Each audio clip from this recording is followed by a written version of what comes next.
We continue our story with a very touching flashback that really tugs at the heartstrings, taking us back many years, specifically to the childhood of our hero, Will Surfer, and his lifelong friend, Elevaria. We see them as little kids sitting together in a dense forest full of trees and green plants, their heads tilted up as they gaze at the sky, which is shining with a bright, dazzling light. Elevaria looks at this scene, her eyes sparkling like clear jewels from sheer amazement and wonder. With innocent excitement, she says that the sunset they're watching looks like it's at the end of a long tunnel. But on the other hand, little Will looks at Elevaria, and feelings of inadequacy and helplessness squeeze his young heart. He notices how Elevaria radiates a brilliant light and an overwhelming talent that dazzles everyone. Meanwhile, he feels incredibly weak and hopeless because he doesn't have any abilities. And even though he completely lacks any magical talent, Will still approaches the tower, hoping for his friend Elvaria's return. From these warm yet painful memories, we immediately jump to the present time and head to the heart of the capital, specifically to a very upscale and luxurious fashion store called Les Isles. This is the place where the elite students who have succeeded and officially qualified to ascend the Great Tower are gathered. We see Cian, Leanna, and Colette, along with Julius and Lindor, all standing together as a very skilled tailor takes their measurements. The owner of the store is from the 10th generation, and his name is Brant Tao. This tailor proudly presents them with their new official uniforms. Brant Tao explains to them how these uniforms are more than just fabric. It embodies and represents the three core principles of the Regard Magic Academy, which are learning, inspiration, and wisdom. Colette is absolutely thrilled, spinning around in her new cloak, amazed at how incredibly light and flexible it is. And more importantly, it's equipped with built-in magical resistance that's far superior to their regular academy uniforms. Amid all this excitement and joy, we notice Julius standing off to the side, completely silent, his face full of irritation and anger as he tries to hold back his frustration. And when Colette innocently asks him why he's so upset and gloomy, Julius snaps and refuses to answer her out of sheer frustration and annoyance. Colette says she received an invitation and joined the Earth Division, and Lindor joined the Elf Division, and Cian was called to join the Fire Division. But up until now, no division or scout has approached Julius or asked to recruit him, and that's what's hurting his pride. While his friends are enjoying luxury and getting their outfits ready, we see Will in a completely different place, specifically in the slums, inside the blacksmith workshop owned by Captain Donan. The huge, strong dwarf blacksmith stands in front of Will and, with great pride, presents him with his new upgraded sword, crafted with unmatched skill. Donan explains to Will in detail that he took the remains of his broken sword and forged a completely new blade by combining legendary Moria silver with a very rare West gem, which he set into the heart of the blade. And he proudly announces that this weapon is called the West Jeweled Silver Blade. He explains to him that thanks to this ingenious design, the sword still retains its terrifying ability to pierce and tear through any hostile magic with absolute ease. But the real game changer is that this rare gem will act as a massive amplifier to double and absorb the new magical energy that is recently awakened inside Will. Will smiles and responds with a shy apology, saying that he broke his old sword. But Donan laughs out loud, takes it lightly, and tells him that if warriors didn't break their swords, dwarves wouldn't have any work to make a living from. Donan gives him a very warm and heartfelt thank you for saving their lives and the life of their city from the invasion of the nightmare monsters. He encourages him enthusiastically and tells the warrior mage to head up to the tower and show him hell when he arrives. After that, we move to an epic scene in front of the massive, heavily fortified gates in the hall of the Great Tower. Will gathers with his 49 fellow graduates. There, they are greeted by a young witch flying on a broomstick. She's the elite witch, Clary Sarah. Clary starts to grumble and complain about being understaffed and the pressure she's under. But she takes on the role of the welcoming committee and greets them in a strange way, inviting them to enter what she calls the paradise of scientific research and the hell of endless experiments. And as Will takes his first step inside the Great Tower, he quietly whispers a heartfelt thank you to his lost friend and companion, Rusty, because deep down, he knows he never would have made it to this place without his sacrifice and support. Clary leads the students and has them stand on a very dark, circular platform. She raises her magic wand and casts the spells to access and open the gate. At that moment, the massive ceiling above them splits open, and the entire circular platform starts to rise and float in the air, like a giant mythical elevator taking them upward. And when they reach the top and step out of the elevator, all the students are left breathless by the sheer awe and beauty of the scene before them. They find themselves standing in the colorless garden, which is the structure of the first floor of the tower. This place is a massive, sprawling, floating city made entirely of pure white stone. It has its own horizon, bright sunlight, and an artificial sky that looks incredibly real. Leanna looks up at that sky and explains to everyone that it's just a huge illusion created using a very advanced and complex type of elf magic called Mangatora Serengol. Clary starts to explain to them that this garden is the foundation and main hub for daily life and production activities inside the tower. It's also the highest and most important platform for science and research where new magical spells are discovered. As they walk through the dazzling city streets, the students look around in awe, seeing areas dedicated to testing magical creatures, enchanting gardens, and even a crepe stand that Caleb immediately runs to and buys 5 pieces from out of sheer excitement. Honestly, she already looked famished for a while now, but whatever, we won't get into that. But that sense of wonder and joy doesn't last long, and it's soon interrupted by a cold, unsettling moment. Cyan shoots Will a sharp look and secretly warns him not to get too happy or let his guard down, because the old, seasoned elite sorcerers walking around them are giving them looks filled with hatred, hostility, and intense contempt. And at that moment, Cian realizes that all the dark rumors they'd heard about the tower are true. That this place is basically a harsh jungle in a cutthroat environment where the weak don't stand a chance. And it's not just a bright, peaceful place like they had imagined. After that, the students are directed to the central ceremonial hall, which is a legendary, massive building that looks like an ancient cathedral.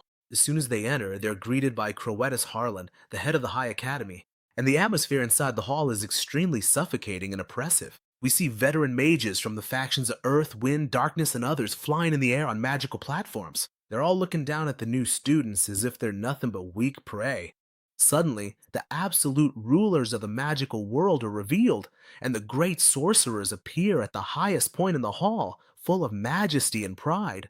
We see Eliath Kanan, Thresias Foss, and Enchendia Baraham, known as Lord Kariat, and finally, Albaz Fina, who was Elevaria. At that moment, Will's eyes and Elevaria's eyes meet, connecting across that vast distance. Will gives her a very warm and confident smile, and he says to her in his heart that he's sorry for this long delay and that he has finally arrived. Lord Cariot looks extremely bored and weary. He rudely orders the managers to hurry up and start the ceremony immediately before he dies of boredom. Clary loudly announces the start of an important and sacred ritual called the Rite of Bloomin'. He explains to the students that at this moment they will receive the blessing of colors. Immediately, magical circles begin to light up and flare beneath the feet of all the graduates. In a breathtaking scene, their brilliant robes start to absorb the magic and become dyed with the colors of the factions that have chosen them. Flashes of magical light flood the entire hall, like Lindor, whose colors shift to those of the Elf faction, and Liana, whose colors change to match the Plains faction, and Colette, whose robe takes on the colors of the Earth faction, and Cyan Zio, who blazes with the bright colors of the Fire faction. Everyone celebrates as the colors decorate the place. But as soon as that bright light fades and things come into focus, the chapter ends with a shock and terrifying scene that chills you to the bone. We see Will standing there, staring at his hand and robe in utter fear and shock, while all his classmates around him have blossomed and shone with the colors of their new factions.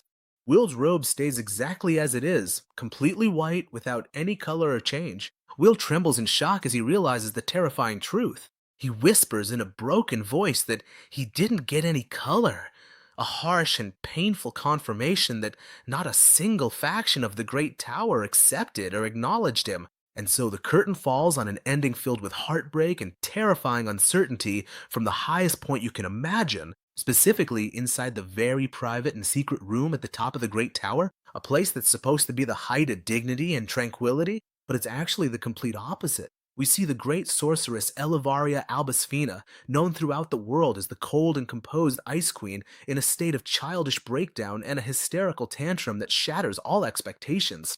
Elevaria is acting like a little kid who just had their favorite toy taken away, tossing and turning on her huge bed, and she's angrily hitting the pillows in the air, directing all her anger at her personal assistant, Cerisa, and outright accusing her, loudly, of being a liar and a deceiver. And the reason for all this anger and outburst is an old promise Cerisa once made, and Cerisa had promised Elevaria that she would give her full authority to summon and recruit Will Servort into the Ice Division as soon as he succeeded and reached the tower. And to prove her point and just how wrong she feels, Elevaria suddenly reveals a massive pile of summoning letters. And the moment you look at them, you immediately realize they're not official letters at all. They're actually love letters, full of her feelings and love for Will, which she had been secretly writing all these past years. Elevaria's heart is broken, and she's deeply hurt because not a single one of those letters ever reached Will. She's certain the Tower administration is blocking them. Amidst the chaos, Cerisa remains professional, unfazed by Elevaria's shouting, and calmly explains the harsh reality, complex politics, and injustice rule in the tower. Cerisa clarifies that the decision to block messages and prevent summoning wasn't hers, but rather a direct and strict order from the High Institute, specifically under the leadership of a very strict and high-ranking official named Crutus. Cerisa takes a deep breath and advises Elevaria to control her emotions and act rationally, because she's not a child anymore. But at the same time, Cerisa gives her a real glimmer of hope, and explains that if Will can truly prove his competence and undeniable strength during the awakening ritual that's about to start soon, the High Institute has given its word of honor that it will lift the ban and won't prevent him from joining any faction. And as soon as Elevaria hears this, we see a dramatic and hilarious transformation in her personality as she sits among a bunch of straw dolls she made herself in Will's likeness. All traces of despair completely disappear and are replaced by absolute confidence and boundless certainty, because she knows better than anyone else in the world that Will is not just an ordinary person. He's an exception that's going to break all the rules, and she's certain that he'll make the whole tower acknowledge him whether they like it or not. And we move from that quiet room to the heart of the grand, massive arena inside the tower, a place where the atmosphere is charged with breathless tension and anticipation. This is the arena where the most important event in the graduates' lives takes place, and Clary, the girl bursting with energy and enthusiasm, is the one leading the ceremony. This is the ceremony where new wizards are granted the blessing of colors. It's the event that determines the fate and future of every wizard forever. And at the top of the arena, we see the leaders of the great factions, Fire, Wind, Earth, and Darkness, sitting on their grand thrones, watching the candidates from above as if they were judges deciding the fate of the world. Clary starts calling the wizards one after another. And as soon as the wizard steps forward, the ceremonial brooch they're wearing, called Gloria, starts to glow and shine with the color of the faction that has chosen them. A wizard whose brooch glows red immediately joins the Fire faction, and the one that glows brown goes to the Earth faction, and so on. And the wizards who are chosen instantly become part of the elite, with a destiny guaranteed to be filled with glory and power. But suddenly, Clary's enthusiastic tone completely changes, turning cold and harsh, sending chills down everyone's spine. This happens when she starts addressing the students who didn't receive any color. Among them, of course, are our protagonist Will Seaforth and the arrogant Julius. Clary starts mocking him, speaking in a tone full of contempt. She describes these colorless wizards as nothing more than worthless people. She explains to them harshly that in the world of the tower, which only recognizes strength, those who fail to join any faction are completely forbidden from ascending to any higher floor, and their inevitable fate is to remain trapped on the first floor forever, working as if they were mere employees. They're just cogs in a giant machine, serving and supporting the higher-ranked sorcerers. This dark and terrifying reality has given the first floor a truly frightening nickname among people, the Graveyard of Wands. The students hear all this and their faces are covered with expressions of fear and shock, and they realize that all those years of hard work, studying, and graduating could end with them trapped forever as servants in a graveyard, but these harsh ceremonies still aren't over yet. Clary announces the main and final event, the first blooming ritual, and this is the last and bloodiest, most terrifying chance for the sorcerers who haven't been assigned yet to prove their worth and strength in front of the faction leaders. From the darkness of the arena, giant, heavily armored monsters called Zoctonia are summoned, looking absolutely terrifying. These monsters are produced and created by the tower itself to serve as guardians of the first plate. According to the Observer's assessment, the strength of a single Zoctonia monster is equivalent to that of mid-tier dungeon monsters, which is about 30 points. That's an incredibly terrifying and overwhelming power, far beyond what any new graduate who hasn't even received their certificate yet could handle. And Cleary's instructions to the students are simple, but at the same time, impossible. Defeat these monsters by any means possible, to show the factions what you're capable of. Julius is the first to make a move, driven by deep desperation and a crazy desire to regain his status and pride, and more importantly, to catch Elevaria's attention. Julius charges forward and starts casting a series of extremely high-level ice spells. And even though regular magic struggles to penetrate the double-layered armor of the Zoctonia monsters, which is specifically designed to deflect and block superficial spells, thanks to Julius's incredible power and precision, he manages to kill 2 of these creatures. Up in the stands, the leaders of the Wind and Darkness factions look impressed and admit that Julius is truly on a whole different level compared to the other students. Julius is riding high on the thrill of victory, lifting his head toward Elevaria's balcony, silently begging her with his eyes to look at him and acknowledge him. But his victory turns out to be hollow and deeply disappointing, because we see Elevaria sitting in her seat, resting her head on her hand, looking completely bored and not even interested in glancing his way. Because, quite simply, she's waiting for just one person. Even the elders and leaders of the Earth faction look at him with pity, commenting that Julius is indeed very talented, but unfortunately, he's using ice magic in an era where Elevaria exists, who's considered the ultimate and greatest ice mage. So no matter what he does, he'll never be able to stand out. At that moment, all the attention shifts and focuses on our hero, Will Surford. Will stays firmly in place, crouching close to the ground, watching every movement with intense focus. Will analyzes the battle and reads his opponent.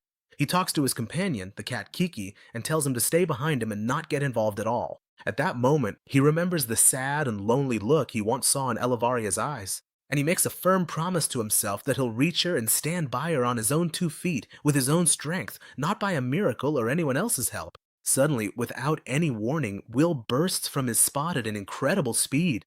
He's not just running, he's lighting up and moving with a weight and power that shocks all the professional mages watching from above.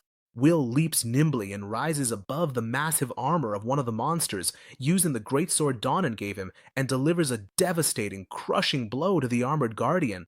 At that moment, Will feels like his senses are sharper than ever before, able to read his enemy's movements as if they were an open book.